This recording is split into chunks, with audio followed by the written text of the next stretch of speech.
Hey team, this is Grant Collins, and welcome to Basement Philanthropy, a place for people who do not want to wait until they're rich or retired to create meaning, connection, and impact with their money, regardless of the amount. On this episode, for the very first time on Basement Philanthropy, we are going to have our first live interview with a fellow micro-philanthropist, Emily Jensen. So let's get started.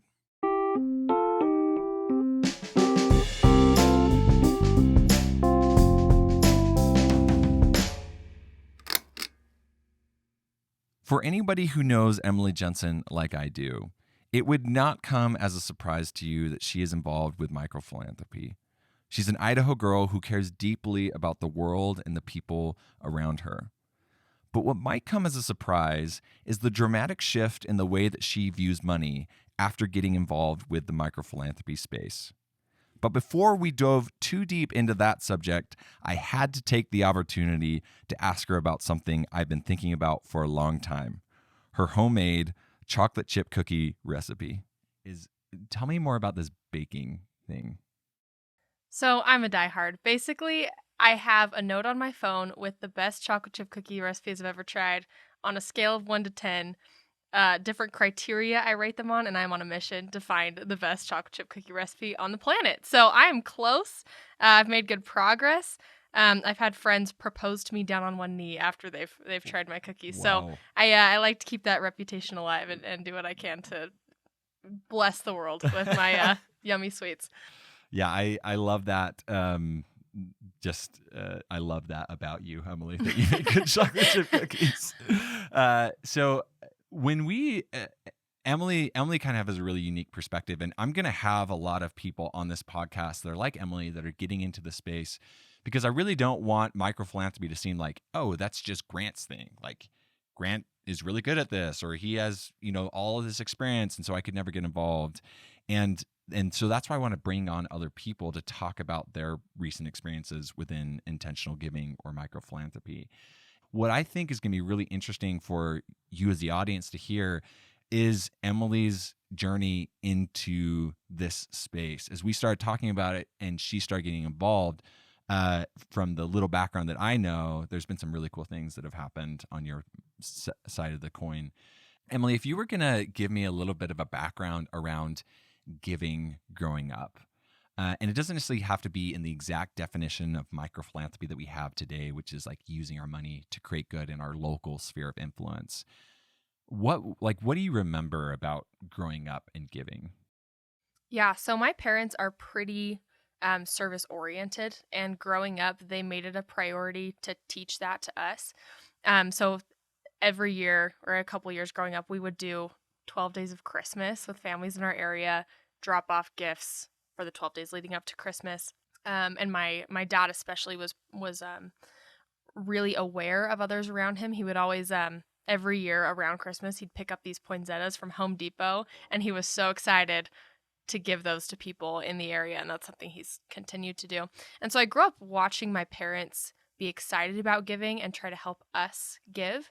And I don't think that I realized that giving could be more intentional year-round until I kind of left home and realized that there was an opportunity for me to be involved in a lot of different areas. As I was exposed to people with different beliefs about giving, I then realized that it wasn't a December thing, but that year-long you could be involved with those projects. Yeah, I feel like that is such a staple to all of our upbringings. Like we have these times in our lives that we have given, and it's usually associated with some type of event, like a Christmas season for those of us that are in the United States, or some sort of family tradition around giving.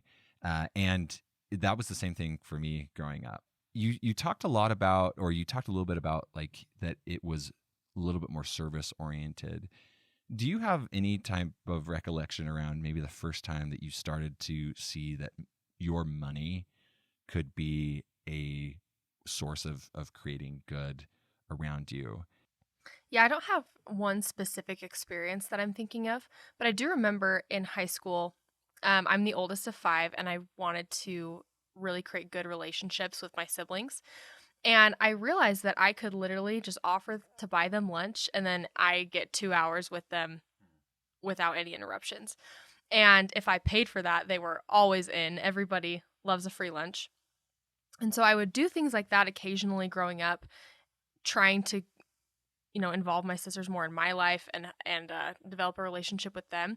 So I think I realized then that it doesn't have to be some full-blown go like pull weeds project for your next door neighbor, but you can just take someone out to lunch, have some time, and create an impact there. Yeah, what's interesting is that we often associate philanthropy and monetary giving with big, huge organizational things. And so you wouldn't necessarily think that taking your sisters out to have some one-on-one time with them and paying for their lunch or dinner would like be impactful philanthropy, for example. But that's, from my experience, like that's where it starts. Like what's more impactful than an older sister taking out her younger sibling to lunch? And it's not the sexiest philanthropy. It's probably not something you're going to like go and tell everybody about, but it's really in those small and simple opportunities that we have to start seeing our money as that mechanism that we can use to do good, that it starts to expand our vision around what that can actually look like in the end. Let's dive into something that I know a little bit about, with your experience, and I want to talk about some of the specific experiences that you've had recently around giving. Great. Yeah. I had an experience about a week ago where I saw a post a friend had made on Instagram. And this friend is about 8 months pregnant. She and her husband are living in California. And she is a pretty talented writer. And she keeps up this blog. And I was reading her blog post. And she was talking about how she's sleeping on this futon. They're in transition right now between housing. She's away from her family. So pregnant. Her first child. Very uncomfortable. So pregnant. So pregnant. And always craving Dairy Queen also as a side note. And I read that and thought, okay, I know this girl. She's an incredibly hard worker. So is her husband. They're probably doing just fine. But I kept thinking about them and thinking about if I were in that situation, how life would be just like a little bit uncomfortable. Everything is new. You're in the process of moving back and forth, and there's a lot going on trying to get ready for this baby.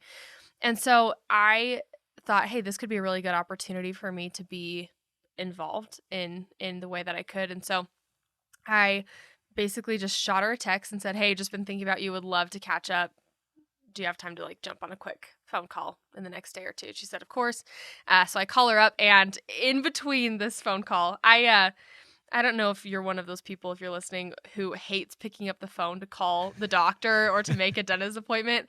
I can do that, but calling a friend I haven't talked to in a year stresses me all day long. It is the hardest thing for me. So in between this, I'm experiencing all this apprehension, like, okay, I'm going to offer to help, and she is going to think that I think she's like dirt poor and doesn't have anything. She's going to think that I am just trying to toot my own horn, and I don't want to be like I'm not like her savior. We're fine. She's fine.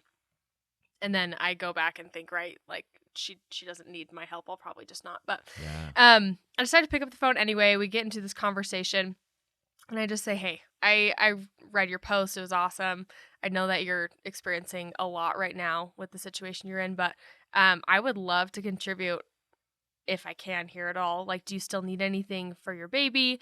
Do you need any moving expenses? Are you like craving a steak dinner? Like, can I just help provide like whatever you need? And so we were able to be in a conversation around what would be helpful for her to have. And she said, hey, I actually just need this baby tub that I haven't gotten yet. And it's been bothering me a little bit. Like, if you would be willing to, like, if you could do that for me, that would be awesome. And so I said, of course. And so we were able to pick one out and get that for her. And of course, I'll throw in a Dairy Queen gift card because, like all friends do, the ice cream. Ice cream makes every gift. Yep. Yes. And so we had a really good conversation, and I was pumped after. And of course, she was absolutely open to my help, didn't question anything, was thankful, and we had a great conversation. We were able to catch up, and it was so easy. It was so accessible to me. And there are tons of people around like that who are going through periods of transition, who might need just a little bit of extra help with some project or something that they may need. So simple. And it literally just took a phone call, and then like she sent me like some links, and piece of cake, great connection, and absolutely replicable. Yeah. What I love about what you talked about was in the beginning, as you're scrolling through Instagram, you are reading this blog, and in a lot of ways, you've probably had experiences like I have, where I'm reading through these things. I'm like, oh man, well, that's interesting, or I feel kind of bad for that situation, and like there's not this like step into action. And what I love about what you shared is that as you've had more of an intentional approach to micro-philanthropy, you've put aside money for this. And the reason why that's so important is because it like gives you an option. And that's what's so cool about what I hear and what you're saying is you already have this money that you've decoupled yourself from, that you're going to use to give in this intentional way that you talked about. And then you're reading through Instagram, your day-to-day life. You're not even like doing anything out of the norm. And this post comes up, and you're just able to live into it in such a different way than what you already would otherwise. And maybe you would have done something outside of that, like who knows? But I just love to see that in your story, that these normal everyday things all of a sudden become accessible opportunities to create meaning and connection when you have that in the back burner. Like you already know that you have that money, you're looking for opportunities. They just like keep popping up. And it's so accessible, but for so many of us, we would keep scrolling. One of the things that I've talked about before in the podcast is this principle around getting close to your giving. And I also love that about the way that you approach this, that you didn't just see the post and just randomly run on Amazon and be like, best baby things for people that are in California wanting Dairy Queen. You probably can't get that specific in a Google search anyway, but like, and you just didn't like ship it off to them. You called her up, you made sure that she felt comfortable with it. And then like, I don't know if you would have, but the first thing that comes to my mind when I hear about that is not like a bath insert. Like that, why is that going to make a big difference for somebody? Mm-hmm. And yet, like for her in that moment, that's what made the difference. That's what was so impactful. And so you're just so up close and personal in this giving. And it every time she gives her baby a bath, like this is so incredible. Every time she gives her baby a bath, she's going to think about your experience and who, like her friends supporting her. And so you're giving these objects of your philanthropy meaning.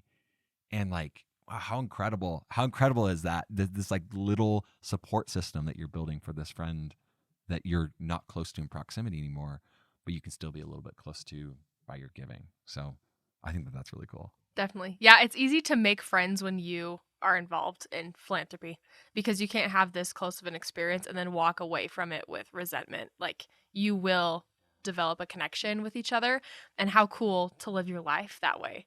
I still remember people who were generous to me, and I still, when I think of them, I think, oh, they gave me money for X, Y, and Z, or they surprised me with this, and you just don't forget those things. And so what a powerful way to live your life. When you, Emily, as you have gotten involved with this space, this intentional philanthropy, tell me a little bit about the difference that you've seen in yourself as you started to put on those glasses, as you started to say, oh, this intentional giving with my money. How's that changed the way that you see giving or the way that you are operating around that? Yeah. So like you mentioned earlier, I just switched over into personal finance for my career. And I experience a lot of people, and I've experienced myself this way, as viewing money as a scarce resource. And that shows up in a lot of areas of people's lives. If they feel like money is scarce, they're less generous. They're generally more stressed. They feel like they're constantly in a rat race to try to get ahead and always just 10 to 20% behind. And that's a theme that I've noticed in myself and those around me for a long time. And it's uncomfortable, and it's really difficult to be in that space because you feel like you're stuck and you can't get out. And usually what I found that comes from is valuing money more than what money can do for you, and viewing money as an end of itself. And so as I have started to view money as a means to an end and something that can create something of value, but maybe isn't inherently valuable, I have started to disassociate myself and my present circumstances with the amount of money in my bank account. And I've been better able to be more deliberate with how I spend my money, which helps me have financial freedom, ironically enough.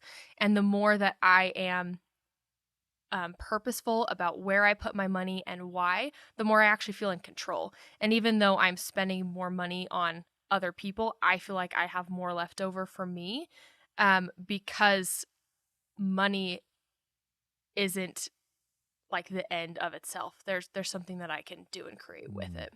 Yeah, that's so interesting that when you start to become more intentional around giving and seeing your money in that sense, it tends to bleed over into other aspects of your life that have nothing to do with micro-philanthropy, like your budgeting or even the way that you're viewing money, that not only makes you more of a responsible person and then you have more money to give, but your just overall life, what I've seen on my side is like, man, my overall life is just better because I'm actually just being intentional with my money. And it doesn't mean that I'm giving it all away to charity. Like I have other needs and things I want to create with my money, but kind of having this focus or this intention around giving in my life has created this like change in all facets of personal finance, which is such a weird, or not necessarily weird, but it's just an interesting outcome that comes from that.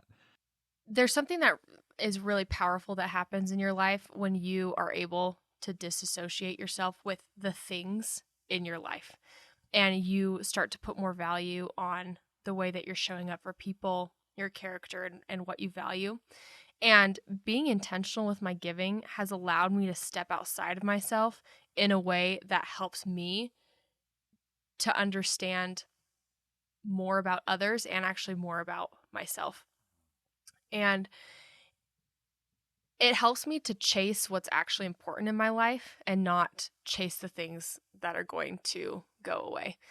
Connection and friendship and this giving mindset is going to last for years. As I develop these connections, like they're not going to go away, like we've talked about, but the dress that I buy will, or the fancy dinner that I purchase will. And so I'm investing in myself and in who I want to be as I'm intentional with the way that I give. And I felt actually more in tune with myself, more in touch with what I want from the world, more excited to help other people around me. I feel like my connections are more rich and valuable. And it's something that you live into, right? But I've just found a lot of power and excitement and energy being involved in this work. Yeah. Well, ditto on everything you just said. And thank you for being willing to come on, be the first guest in the basement. This is pretty iconic as far as the basement's concerned. So I appreciate not only like what you shared, but just like you can just feel it from like the way that you worked through things and the way that you shared. And I'm so just excited for other people to see this, because it's so accessible and anybody can get involved with this. Like you can, I say this a lot, but you can create good with $5, and you just gave a perfect example of that. So yeah, it's just it's a wonderful space to be involved with, and it's awesome to have other people involved, and not that people aren't already doing this, but just like more of this community feel that we've started to develop in this work is really cool. So we want more people involved in the community. So if you're out there and you're thinking about getting involved, the course is a great place to start, and that you can find that in the course in the description of the podcast. It's free. It's only about 40 minutes, and it's pretty simple, pretty easy. Well, team, that's it for me. Let's go out into the world and create good with the money in our pockets together. Talk soon.